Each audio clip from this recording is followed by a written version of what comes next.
ప్రత్యేక హోదాపై సాధ్యమైనంత త్వరగా నిర్ణయం తీసుకోవాలని ప్రధానమంత్రి మోడీకి విజ్ఞప్తి చేశారు ఏపీ ముఖ్యమంత్రి చంద్రబాబు.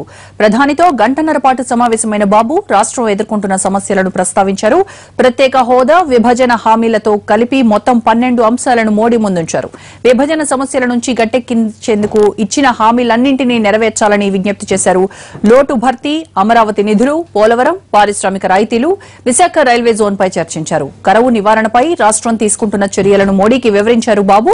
మరికాసేపట్లో కేంద్ర ఆర్థిక మంత్రి జైట్లీతో సమావేశమై ఆర్థిక అంశాలపై చర్చిస్తారు AP CM. Chandrababu Delhi tour updates ను మరిపట్ల ప్రసాద్ అందిస్తారు. ప్రసాద్, చంద్రబాబు ఢిల్లీ టూర్ అప్డేట్స్ ఏంటి? ప్రధానమంత్రితో దాదాపు గంటన్నర పాటు కొనసాగినటువంటి సమావేశంలో ముఖ్యమంత్రి నేతృత్వంలోని అధికారుల బృందం అంతా కూడా రాష్ట్రంలో నెలకొన్న కరువు పరిస్థితులను, అదేవిధంగా కరువు పరిస్థితులను ఎదుర్కొనేందుకు ఇప్పటి వరకు రాష్ట్ర ప్రభుత్వం చేపట్టినటువంటి చర్యలు లాంటి అంశాలంటిపై కూడా సవివరంగా పవర్ పాయింట్ ప్రెజెంటేషన్ ద్వారా ప్రధానమంత్రికి వివరించడం జరిగింది. ప్రధానంగా 3 అంశాలుగా వీటిని చూసుకోవాలి. ఒకటి కరువు అంశం, రెండవది ప్రత్యేక హోదా, అదేవిధంగా చట్టపరమైనటువంటి హామీలను అమలు చేసే విషయం, మూడో అంశం ఇప్పటి వరకు కేంద్రం విడుదల చేసినటువంటి నిధులు, వాటి యొక్క ఖర్చు, వాటిని ఏ రకంగా ఏ అంశాలకు రాష్ట్ర ప్రభుత్వం ఖర్చు చేసిందన్న 3 విభాగాలు చూసుకుంటే మొదటి విభాగం అంతా కూడా దాదాపు గంట పాటు కరువు పైనే ఈ సమావేశం జరిగింది. ఈ సమావేశంలో రాష్ట్ర ఉన్నతాధికారుల బృందంతో సహా ఆర్థిక మంత్రి యనమల రామకృష్ణ కూడా ఈ సమావేశంలో పాల్గొన్నారు. అదేవిధంగా కేంద్ర వ్యవసాయ శాఖ మంత్రి రాధామోహన్ సింగ్, కేంద్ర హోంమంత్రి డిజాస్టర్ మేనేజ్మెంట్ ఆయన పర్యవేక్షణలోనే, ఆయన మంత్రిత్వ శాఖ పర్యవేక్షణలోనే ఉంటుంది కాబట్టి ఆ శాఖకు చెందినటువంటి మంత్రి రాజ్నాథ్ సింగ్ కూడా ఈ సమావేశంలో పాల్గొన్నారు. సవివరంగా రాష్ట్రంలో నెలకొన్న కరువు పరిస్థితి, అదేవిధంగా త్రాగునీరు సంబంధించినటువంటి సమస్యలు, ఇతరత్ర అనేక సమస్యల గురించి చర్చించడం జరిగింది. అదేవిధంగా భవిష్యత్తులో ఇలాంటి కరువు పరిస్థితులను ఎదుర్కొనేందుకు ఎలాంటి చర్యలు చేపట్టిందన్న అంశాన్ని కూడా ముఖ్యమంత్రి చాలా సవివరంగా ఈ పవర్ పాయింట్ ప్రెజెంటేషన్ ద్వారా వివరించినట్టుగా తెలుస్తుంది.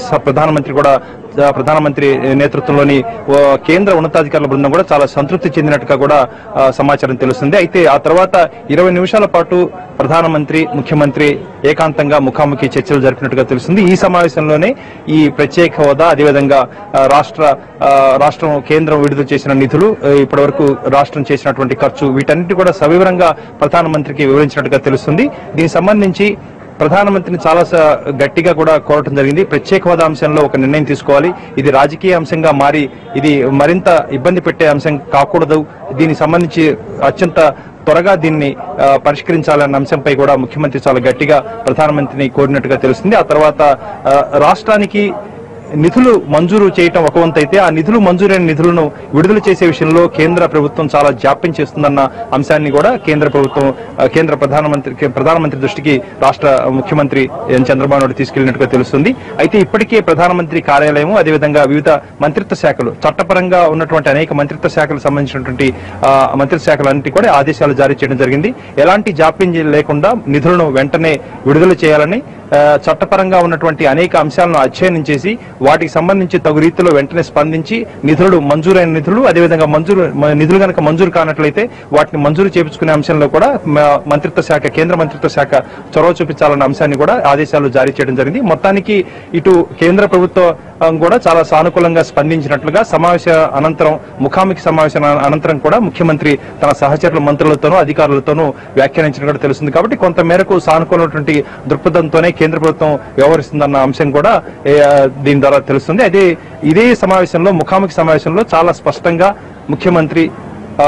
ప్రధానమంత్రి ముఖ్యమంత్రికి హామీ ఇచ్చినట్టుగా తెలుస్తుంది. చట్టపరంగా ఉన్నటువంటి అనేక అంశాలకు సంబంధించి కేంద్ర ప్రభుత్వం చాలా త్వరితగతిన స్పందించి ఆ మేరకు చట్టంలో ఉన్న అన్ని అంశాలను వేగవంతంగా అమలు చేసేందుకు చొరవ చూపిస్తామని, కేంద్ర ప్రభుత్వం చాలా గట్టి చర్యలు తీసుకుంటుందని చెప్పి ప్రధానమంత్రి ముఖ్యమంత్రికి హామీ ఇచ్చినట్టుగా తెలుస్తుంది. ఆ తర్వాత ముఖ్యమంత్రి కూడా రాష్ట్రంలో అధికారంలో భాగస్వామ్య పక్షంగా ఉన్నటువంటి బీజేపీ నాయకులు చేస్తున్న వ్యాఖ్యలను కూడా ప్రధానమంత్రి దృష్టికి తీసుకొచ్చినట్టుగా తెలుస్తుంది. వీటన్నిటిని కట్టడి చేయని పక్షంలో మిత్రత్వంతో పాటు అధికార పక్షంలో ఉన్నటువంటి తెలుగుదేశం పార్టీ, బీజేపీ రెండు కూడా రాజకీయంగా నష్టపోవాల్సి ఉందని, సమన్వయంతో చాలా శక్తివంతంగా పనిచేయాల్సిన ఇలాంటి పరిస్థితుల్లో రాష్ట్రం కొత్తగా అభివృద్ధి చేస్తున్నటువంటి అనేక చర్యల్లో అందరూ కూడా సమిష్టిగా పనిచేయాల్సిన అవసరం ఉంది. కాబట్టి వీటిని కట్టడి కట్టడి చేయాలని ఇలాంటి వ్యాఖ్యలు చేయడం ద్వారా ఎలాంటి ప్రయోజనం లేదన్న అంశాన్ని కూడా ముఖ్యమంత్రి చాలా స్పష్టంగా ప్రధానమంత్రికి వివరించినట్టుగా తెలుస్తుంది. కాబట్టి మొత్తానికి ఈ సమావేశం చాలా సమర్థవంతంగా ఫలవంతంగా ముగిసినట్లుగా ముఖ్యమంత్రి తన సహచరుల వద్ద వ్యాఖ్యానించినట్టుగా తెలిసింది. కాబట్టి కేంద్ర ప్రభుత్వం అతి త్వరలోనే అన్ని రకాల పోలవరంతో సహా అనేక అంశాలపై అమరావతి నిర్మాణం రాజధాని నిర్మాణం సంబంధించిన నిధుల విషయంలో కూడా కేంద్రం చాలా సత్వరమే స్పందించి తగు మేరకు ఆర్థిక తోడ్పాటును అందిస్తున్న ఆశాభావంతో ముఖ్యమంత్రి ఉన్నారు. ఆ మేరకు తాను వ్యాఖ్యలు చేసినట్టుగా కూడా తెలుస్తుంది. కాబట్టి కొంత మేరకు సానుకూల దృక్పథంతో కేంద్ర ప్రభుత్వం వ్యవహరించే అవకాశం ఉందన్న అంశం చాలా స్పష్టమవుతుంది. ఇక ప్రత్యేక హోదా విషయంలో కేంద్ర ప్రభుత్వం ఎలాంటి నిర్ణయం తీసుకుంటుంది, ప్రధానమంత్రి ఏ రకంగా ఈ సమస్యను పరిష్కరిస్తారన్నది వేచి చూడాల్సి ఉంది. రైట్.